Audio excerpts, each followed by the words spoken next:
الحمد لله وكفى وسلام على عباده الذين اصطفى أما بعد فأعوذ بالله من الشيطان الرجيم بسم الله الرحمن الرحيم ذلك الكتاب لا ريب فيه هدى للمتقين وقال النبي صلى الله عليه وسلم خيركم ما تعلم القرآن وعلمه صدق الله العلي العظيم وصدق رسوله النبي الكريم الہی رونق اسلام کے سامان پیدا کرے الہی رونق اسلام کے سامان پیدا کرے دلوں میں مومنوں کے الفت قرآن پیدا کر صدر محترم اور میرے مشفق و مربی اساتذہ کرام اور دور دراز سے تشریف فرما مہمان کرام اور اس گلشن کے نوشگفتہ گنجو مسلمانوں نہ گھبراؤ خدا کی شان باقی ہے مسلمانوں نہ گھبراؤ خدا کی شان باقی ہے ابھی اسلام زندہ ہے ابھی قرآن باقی ہے ابھی اسلام زندہ ہے ابھی قرآن باقی ہے یہ ظالم کیا سمجھتا ہے جو اپنے دل میں ہنستا ہے یہ ظالم کیا سمجھتا ہے جو اپنے دل میں ہنستا ہے ابھی تو کربلا کا آخری میدان باقی ہے حضرات آج کے اس متبرک و منور اجلاس میں میرا موضوع سخن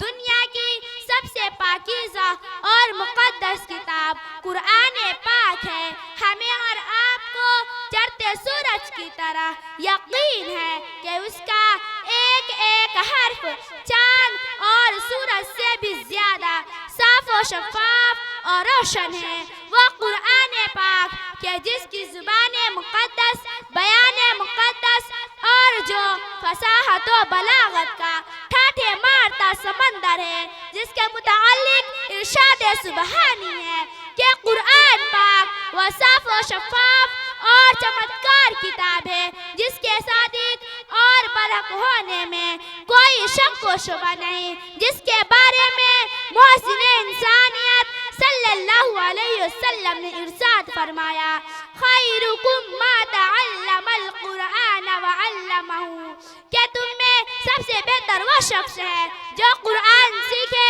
اور دوسروں کو سکھائے میری پیاری سہیلیوں قرآن پاک اس رب کائنات کی طرف سے نازل کیا ہوا وہ حسین تحفہ اور گلدستہ ہے کہ جس نے صرف 23 برس کی قلیل مدت میں پورے عالم میں وہ قانون اور انقلاب برپا کر دیا کہ بڑے سے بڑے فصیح و بلیغ زبان دانی کرنے والوں نے گھٹنے ٹیک دیے یہی وہ قرآن ہے کہ جس کی آیتوں کو سن کر پتھر جیسے جگر رکھنے والے انسان بھی اپنے جگر کو قابو کرنے پر مجبور ہو گئے یہی وہ قرآن ہے کہ جس کی آیتوں کو سن کر عمر جیسا کٹر دل انسان بھی ایمان لانے پر مجبور ہو گئے یہی وہ قرآن ہے کہ جس کی آیتوں کو سن کر بڑے بڑے عیسائی مؤرخ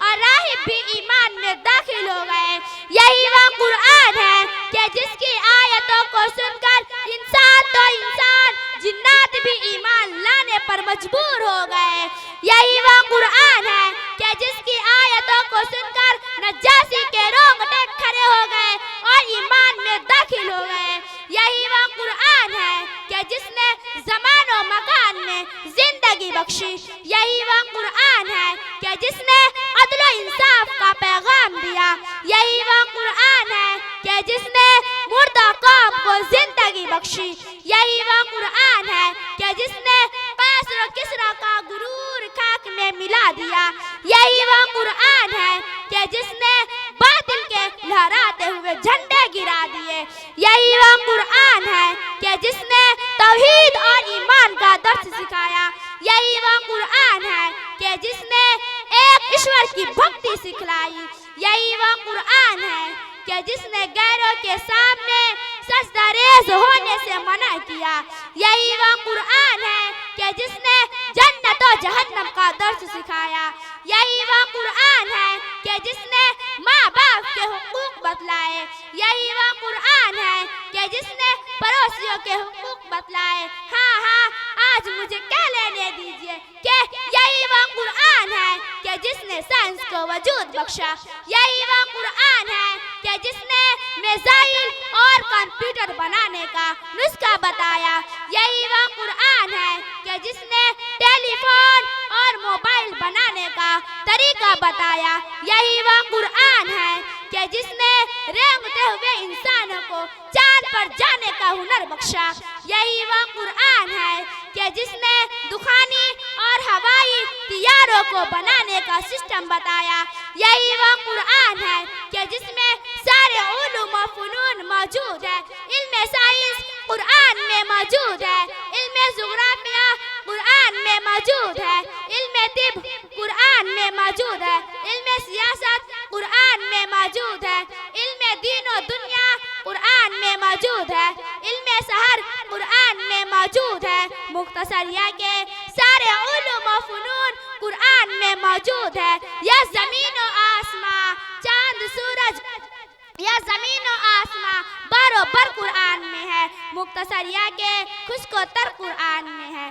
قرآن تا قیام قیامت رہنما ہے ہمارا. قرآن تا قیام قیامت رہنما ہے ہمارا. تمام کمالوں کی انتہا قرآن ہے ہمارا. دوستو آج کے اس نازک اور پرخطر دور میں حفظ کلام پاک کو فضول اور بیکار سمجھا جا رہا ہے. اس کے الفاظ رٹنے کو حماقت بتلایا جا رہا ہے. کہا جا رہا ہے کہ اس کا رٹنا اور بے سمجھے پڑھنا بے سود ہے. افسوس صد افسوس میری پیاری سہیلیوں، اس صاف و شفاف اور روشن کتاب کے بارے میں ہمارا اور آپ کا یہ خیال ہے کہ جس کے بارے میں شہنشاہ بطحا تاجدار مدینہ صلی اللہ علیہ وسلم نے پاکیزہ اور مقدس الفاظ میں ارشاد فرمایا: اقرأ وارتقی ورتل کما کنت ترتل فی الدنیا فإن منزلک عند آخر آیت تقرأها. ترجمہ: کل قیامت کے دن حافظ قرآن سے کہا جائے گا کہ قرآن پڑھتا جا اور جنت کے درجوں پر چڑھتا جا اور ٹھہر ٹھہر کر پڑھ جیسا کہ تو دنیا میں پڑھتا تھا. بس تیرا مقام اور ٹھکانہ وہی ہے جہاں تو آخری آیت پر پہنچے. مسلمانوں یاد رکھو، یہ قرآن کریم دنیا کی سب سے بڑی نعمت اور دولت ہے. یہ زمین و آسمان، چاند سورج اور ستارے کوئی بھی اس نعمت کا مقابلہ نہیں کر سکتے. یہ قرآن پاک رب کائنات کا مقدس اور عظیم کلام ہے.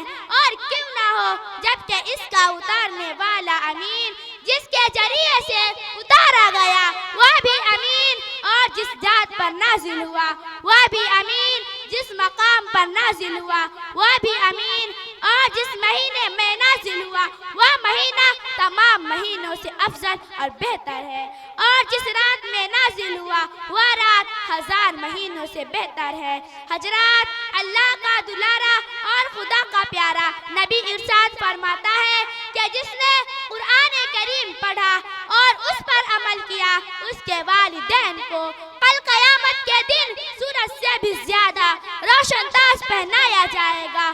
غور کرنے کا مقام ہے کہ جب والدین کو اس گرا قدر بھاری انعام سے نوازا جائے تو خود پڑھنے والے کے مقام و مرتبہ کا کیا عالم ہوگا. پیاری سہیلیوں، کل قیامت کا میدان ہوگا اور ایسے 10 آدمی کہ جن کے لیے جہنم واجب ہو چکی تھی.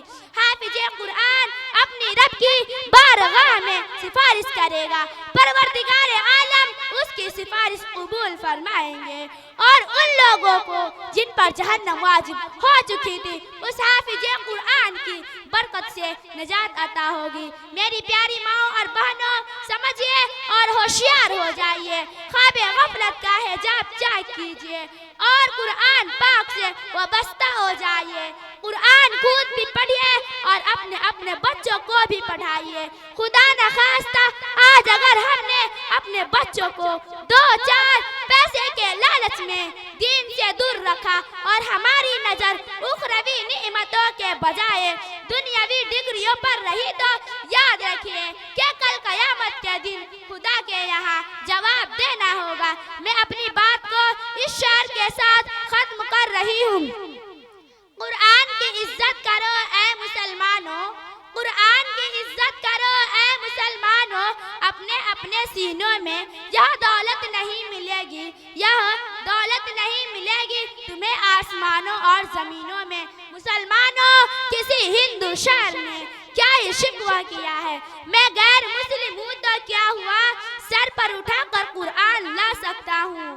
مسلمانوں، اپنے اخلاق درست کرو، تمہیں دیکھ کر میں ایمان لا سکتا ہوں۔ وما علینا الا البلاغ۔